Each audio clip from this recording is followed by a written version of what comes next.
राष्ट्रवादीचे नेते शरद पवार आणि मनसेचे राज ठाकरे या दोघांना ईडीच्या नोटिसा देण्यामागे अर्थ मंत्रालयाचा हात आहे। निवडणुकीच्या पार्श्वभूमीवर ही कारवाई झाल्याची शक्यता नाकारता येऊ शकत नाही, अशी शंका सिंधुदुर्ग जिल्हा वकील संघटनेचे अध्यक्ष ॲडव्होकेट दिलीप नार्वेकर यांनी आज येथे व्यक्त केली। दरम्यान या कारवाईत तथ्य असेल तर संबंधितांना अटक करण्याची तरतूद आहे, त्यामुळे हे प्रकरण सहजासहजी दुर्लक्ष करण्यासारखे नाही, असेही त्यांनी सांगितले।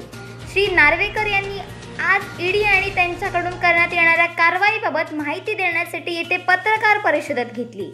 यावेळी ते म्हणाले, ईडीने निवडणुकीच्या तोंडावर सद्यस्थितीत कारवाईचा सपाटा सुरू केला आहे।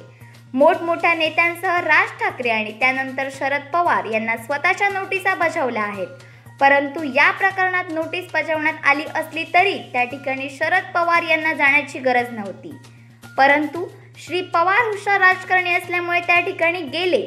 मात्र त्यांच्या या भूमिकेनंतर प्रकरण तापल्याने हे प्रकरण शांत करण्यात आले।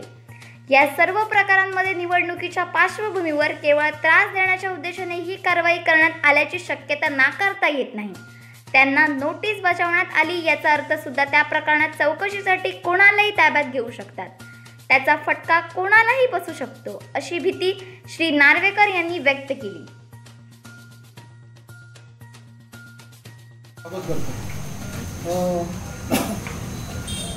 मी प्रॅक्टिसिंग वकील ॲडव्होकेट, तुम्हाला सगळ्यांना माहिती आहे, जवळजवळ 45 वर्ष प्रॅक्टिकलचं आहे, प्रेसिडेंट ऑफ द सिंधुदुर्ग जिल्हा बार असोसिएशन, कळलं की नाही। My father also practice more than 60 years, my son is also practising, so I know better than anybody for the law. तर विशेष म्हणजे सर्वसाधारणपणे आपण हल्ली पेपरामध्ये वाचतो ते हाय प्रोफाईल जे माणसं जे आहेत आपल्या हिंदुस्थानातील, कळलं की नाही, त्यांना ईडीने अटक केलं, ईडी त्याच्या पाठीमागे लावलेले आहे, कळलं की नाही, अशा प्रकारे वाचतो आपण।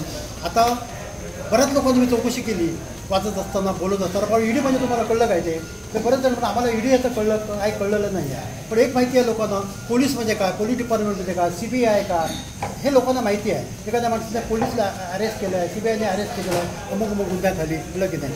तर प्रत्यक्षात आता बघा ना, ह्या जर तुम्ही कालचं लोकसभेचं इलेक्शन जर घेतलं, कळलं की त्यामध्ये लोकसभेच्या इलेक्शनमध्ये माननीय राज ठाकरेंनी कॉमेंट्स केल्या होत्या आपल्या मोदी आणि शहांच्या विरुद्ध, होय की नाही।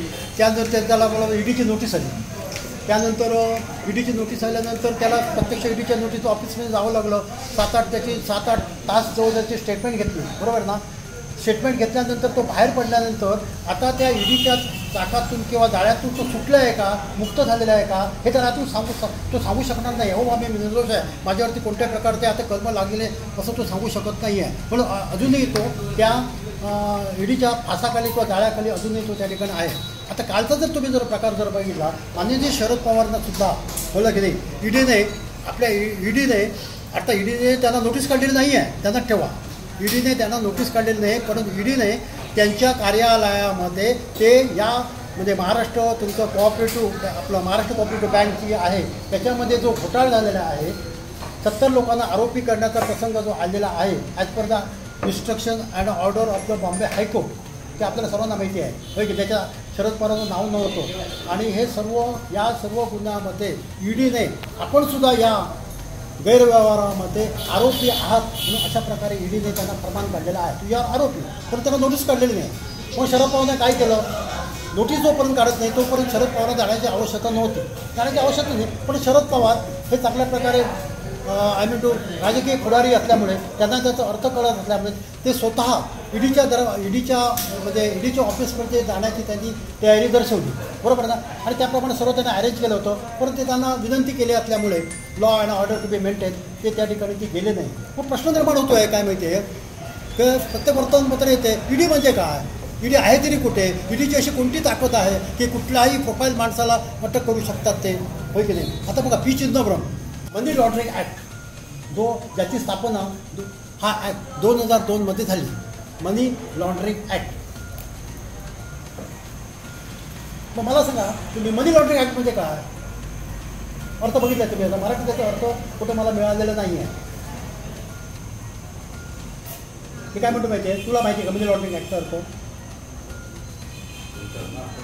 हां लॉन्ड्री आपण म्हणतो ना, त्याचा अर्थ बघा कसा दिलेला आहे, कळलं की नाही. तुम्ही कुठल्याही डिक्शनरीज काढून तुम्ही अर्थ मिळू शकणार नाही, पण त्याचा अर्थ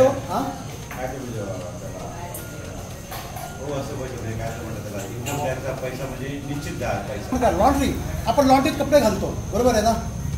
बघा मी काय म्हणतो ते बघा, तुम्ही स्टडी करा दादा. लॉन्ड्रीत कपडे घालतो, लॉन्ड्रीत कधी कपडे घालतो आपण, लॉन्ड्रीत कपडे दिले, आपले कपडे घाण झालेले असतात, ते लॉन्ड्रीत कपडे करतात, ते स्वच्छ धुवून येतात आणि आपण ते अंगावर घालतो आणि समाजासमोर किंवा चांगल्या कार्यक्रमाला काळ्याचा पांढरा तयार करणे, दॅट इज मनी लॉन्ड्री आहे. काळ्याचा पांढरा तयार करणं. तर हे गमत कशी आहे, मनी लॉन्ड्रिंग ॲक्ट हा 2002 मनी लॉन्ड्रिंग ॲक्ट हा अस्तित्वात आला. हा सेंट्रल ॲक्ट आहे, हा महत्त्वाचा आहे. हे इंडियन पिनल कोड वगैरे मर्डर केसेस व्हायला काही किंमत नाही आहे, पण त्याच्यापेक्षा ॲक्ट हा जो आहे मनी लॉन्ड्रिंग ॲक्ट हा भयानक ॲक्ट आहे.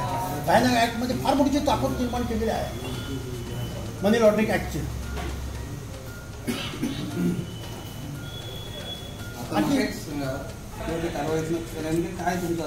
नाही पहिली गोष्ट कशी आहे माहिती आहे, FIR मध्ये जी तुमची शिखर बँकेमध्ये जी केस झाली,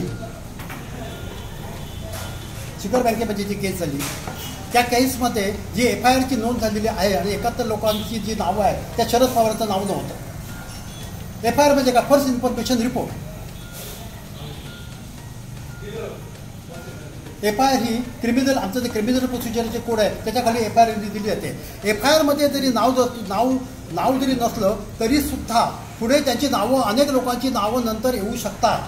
FIR मध्ये फक्त 4 लोकांची नावं दिली किंवा 50 लोकांची नावं दिली म्हणून आता यापुढे कोणाची नावं येऊ शकणार नाही, ही समजूत आहे, चुकीची आहे.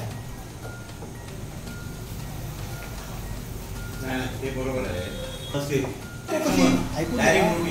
रजिस्टर झालेला आहे पोलीस डिपार्टमेंटला. पोलीस डिपार्टमेंट हळूहळू चौकशी सुरुवात करणार आहे. चौकशी करत नव्हते म्हणून रिट पिटिशन दाखल केला होता त्या 2 लोकांनी, बरोबर आहे. हायकोर्टने ऑर्डर दिली की there is a substance, there is a prima facie office BB register, अशा प्रकारे ऑर्डर रजिस्टर केली.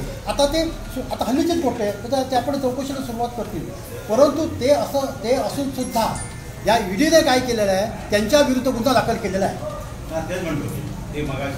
सहकार कायदा त्याच्यासाठी कसं माहिती, ऐकून संस्था असेल, मी काय म्हणतो ते बघा तुम्ही, असं त्याचा अर्थ त्याच्यामध्ये डेफिनेशन दिलेली आहे. मनी लॉन्ड्रिंग म्हणजे काय, मनी लॉन्ड्रिंगमध्ये कोण कोण बसू शकता. समजा मी माझी एक संस्था आहे, अर्बन कोऑपरेटिव्ह बँक आहे, मी त्याचा चेअरमन आहे धरूया, बरोबर आहे. मला समजा एखाद्या माणसाने फोन केला, मोठ्या माणसाने, मिनिस्टरने पुन्हा अमुक यांना तुम्ही लोन द्या, कोणाला लोन द्या, विषयांना लोन द्या, मी त्याची जबाबदारी घेतो. आम्ही लोन देतो की नाही देत नाही, त्याची काय चौकशी करतो का नाही, चौकशी करत, त्याच्यावर कागदपत्र लिहून घेतो का नाही, बरोबर आहे. पण कोणी आदेश दिले किंवा झाला नाही हे कधी सिद्ध होणार, त्याला अजून टाइम आहे. दॅट इज कॉल्ड ॲप्रिसिएशन देण्यासाठी किंवा या निवडणुकीपासून अलिप्त राहण्यापासून किंवा त्याच्यामध्ये भीती निर्माण करण्याकरिता अशा प्रकारे तुम्ही कारवाई सुरू करा. अशा प्रकारे ज्यांना डायरेक्शन दिल्या असतील इनडायरेक्टली तर ते नाकारता येणार नाही आहे, ते तुम्हाला नाकारता येणार नाही आहे, ध्यानात ठेवा.